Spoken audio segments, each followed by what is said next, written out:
This past Christmas, I arrived ahead of schedule for the family gathering at my in-laws.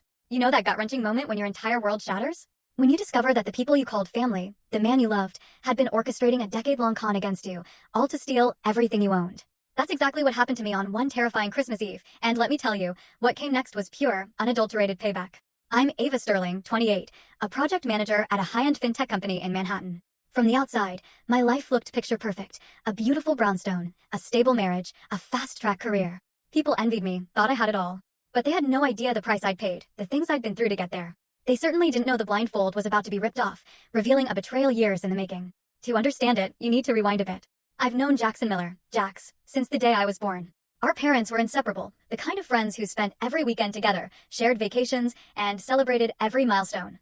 My parents were his godparents, and his parents, Carol and Charles Miller, my Aunt Carol and Uncle Charles, were mine. It felt like an indestructible bond, forged over decades. We grew up together, playing in the same parks, sharing countless barbecues and birthdays. He was just there, always, a part of my life before I even understood what that meant. But our lives were, fundamentally, very different. My parents were well off. My father, a successful entrepreneur. My mother, a renowned architect. I went to the best private schools, had piano lessons, ballet, French tutors, traveled through Europe.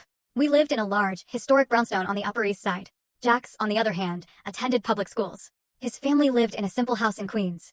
Uncle Charles managed a construction supply store. Aunt Carol was a secretary. They lived comfortably, but without luxuries. As a child, I didn't grasp these differences. We were just kids. But looking back now, oh, the signs were there.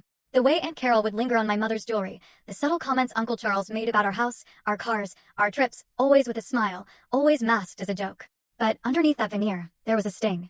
A bitterness I was too young to recognize. Then, when I was 16, my world imploded. My parents were killed in a car accident.